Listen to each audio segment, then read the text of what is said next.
तीन संतान होने से बहुत देर नहीं करना विवाह में, और तीन संतान होना, इससे माता पिता का, संतानों का, तीनों का स्वास्थ्य अच्छा रहता है। और जिस घर में तीन संतान है उस घर की वो संतान आपस में ईगो मैनेजमेंट सीख लेती है, इसलिए आगे चल के उनके फैमिली लाइफ में कोई डिस्टर्बेंस नहीं होता। ये डॉक्टर ने बताया है, मैं तो जानवरों का डॉक्टर हूं, उधर ये विषय ही नहीं है, मनुष्यों के डॉक्टर मुझे ये बताते हैं।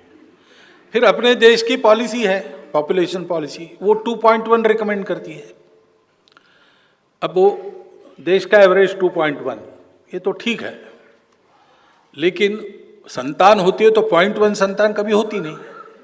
गणित में 2.1 का 2 होता है, लेकिन मनुष्य के जन्म में 2 के बाद 0.1 होता नहीं ना, 3 ही होता है, इसलिए 2.1 मीन्स 3।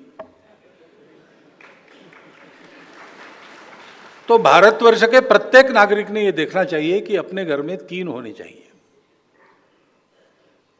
ये देश के दृष्टि से कह रहा हूं। दूसरा, एक कंसर्न भी है, जनसंख्या एक एसेट है, बोझ भी हो सकता है, कल खिलाना पड़ेगा ना सबको, तो उसी के लिए पॉपुलेशन पॉलिसी रिकमेंड करती है। तो दोनों तरफ से जनसंख्या नियंत्रित रहे और जनसंख्या पर्याप्त रहे, तो 3 होने चाहिए, 3 से बहुत ज्यादा आगे बढ़ना नहीं चाहिए, उनकी परवरिश वगैरह ठीक होने की दृष्टि से। ये सब लोगों ने स्वीकार करने वाली बात है। जन्म दर कम होने की बात है तो वो सबका कम हो रहा है।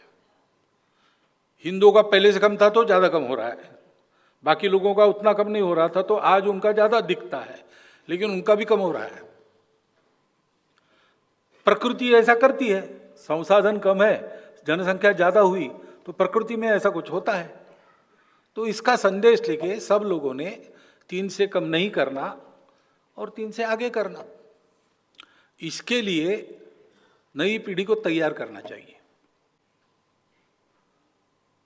और जिनके हाथ में अभी भी है उन्होंने ऐसा करना चाहिए। और क्या कह सकते हैं जनसंख्या का। और तीसरा भी पूछा ना आपने, विभाजन।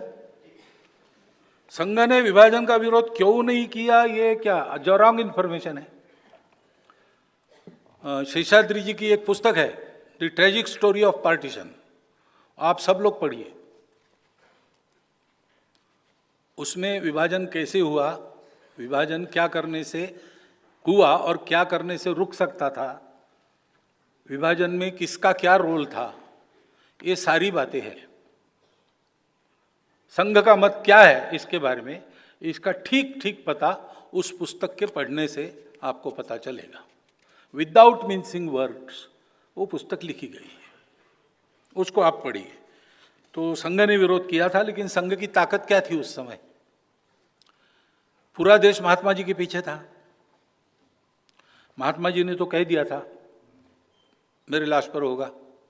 गुरु जी को पूछा किसी स्वयंसेवक ने, हाँ, अच्छे कार्यकर्ता ने पूछा कि तू इधर जा रही गाड़ी, तो गुरु जी ने कहा था नहीं, गांधी जी ने सम्मति नहीं दी है, विभाजन नहीं होगा। लेकिन कुछ हुआ जो उन्होंने भी मान्य कर लिया। उनके मान्य करने के बाद संघ के कहने से समाज समर्थन नहीं करता, और इसलिए विभाजन रुक नहीं सका। यानी उसको रोकने के लिए हम भी कुछ नहीं कर सके। तो अखंड भारत एक सत्य है। विभाजन होने से क्या क्या होता है, मौलाना अबुल कलाम आजाद का एक लेख, चट्टान नाम का उस समय एक पेपर था लाहौर में, उसके पत्रकार ने उनका इंटरव्यू लिया। 1946 का इंटरव्यू है, वो डेट वेट मैं भूल गया, मिल जाएगा, वो आप पढ़िए। उन्होंने इस विभाजन के विरोध में अपना मत देते हुए विभाजन के परिणाम क्या होंगे इसका कुछ प्रेडिक्शन किया है। वो अक्षरशः सत्य आज हम देखते हैं। पाकिस्तान की क्या हालत होगी, भारत में मुसलमानों का क्या होगा, ये सब उन्होंने लिखा है, लेकिन उनके जैसे लोगों का नहीं सुना गया। तो शब्दों के उपयोग में हमको कुछ ये नहीं है, और इन शब्दों के कारण ही हिंदू मुस्लिम ऐसा आ गया।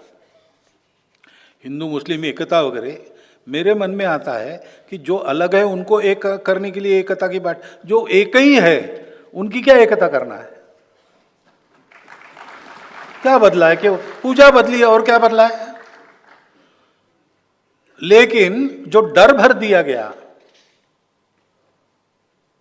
कि भाई ये लोग रहेंगे तो क्या होगा बता नहीं सकते। हाँ, इतनी लड़ाई हुई, इतने अत्याचार हुए, इतने कत्लेआम हुए, देश भी टूटा, सावधान रहो। एक तरफ ये, दूसरी तरफ अरे भाई ये हिंदुओं के साथ जाएंगे तो तुम्हारा इस्लाम चला जाएगा, तुम अलग हो, अलग रहो, अलग मांगो, नहीं तो तुम्हारी कोई आइडेंटिटी नहीं है। गलत बात है। उस मौलाना अबुल कलाम आज़ाद के इंटरव्यू में है, रिलीजन बदलने से कौम नहीं बदलती। और मुझे अरशद मदनी साहब ने बताया था कि उनके चाचा ने भी ये बात कही थी। तो हमारे आइडेंटिटी तो एक ही है, हिंदू है, हम भारतीय है, हम हिंदवी है, जो भी आपको कहना है, वो एक आइडेंटिटी है। वो हमारी संस्कृति को, मातृभूमि को और पूर्वजों को, परंपरा को बताती है। ये जब भूल जाते हैं तब 70 वर्ष के बाद भी इस अविश्वास के कारण, एक तरफ अविश्वास है हिंदुओं में उनकी दुर्बलता के कारण, उनको ये कॉन्फिडेंस नहीं है कि ठीक है भाई है मुसलमान लोग, लेकिन अपने ये क्या पूजा बदली ना, हमारी संस्कृति में तो जाकी रहे भावना जैसी, प्रभु मुहूर्त दिन देखी तैसी, तो हम अब संगठित है अब साथ चलाएंगे, साथ चलेंगे। और उधर कॉन्फिडेंस नहीं है, इनके साथ चलेंगे तो हमारा इस्लाम बचेगा कि नहीं बचेगा। क्योंकि स्पिरिचुअलिटी भूल गए, अपनी शक्ति को भूल गए।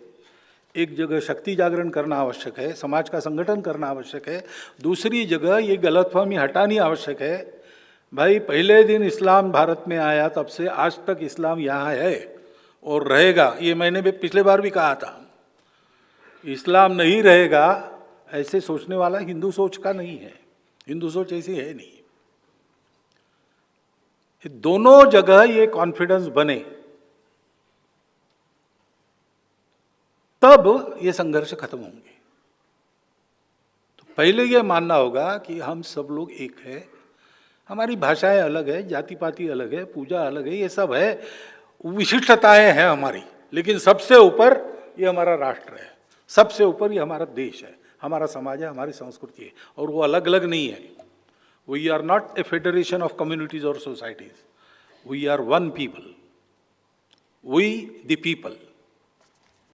अब शहरों के और रास्तों के नाम बदलना वहाँ के लोगों की भावनाओं का के हिसाब से होना चाहिए, आक्रांताओं के नाम नहीं होने चाहिए। आप ये समझकर तालियां मत बजाओ कि मैंने मुसलमानों के नाम नहीं होने चाहिए ऐसा कहा है, ऐसा नहीं कहा है मैंने। आक्रांताओं के मत को, लेकिन शहीद हवालदार अब्दुल हमीद नाम होना चाहिए, डॉक्टर अब्दुल कलाम नाम होना चाहिए। ये प्रश्न किसका क्या रिलीजन है इसका नहीं है, कौन देशभक्त है कौन नहीं है उसका है। हमको प्रेरणा किससे मिलती है? जितनी राम प्रसाद बिस्मिल से मिलती है उतनी अशफाक उल्लाह खान से भी मिलती है। तो रास्तों का नाम बदलना, इसमें मुसलमान विरोध नहीं है, और रास्तों का नाम बदलना इसमें आक्रामकों को छोड़कर बाकी सब स्वीकार है, ये ध्यान रखना।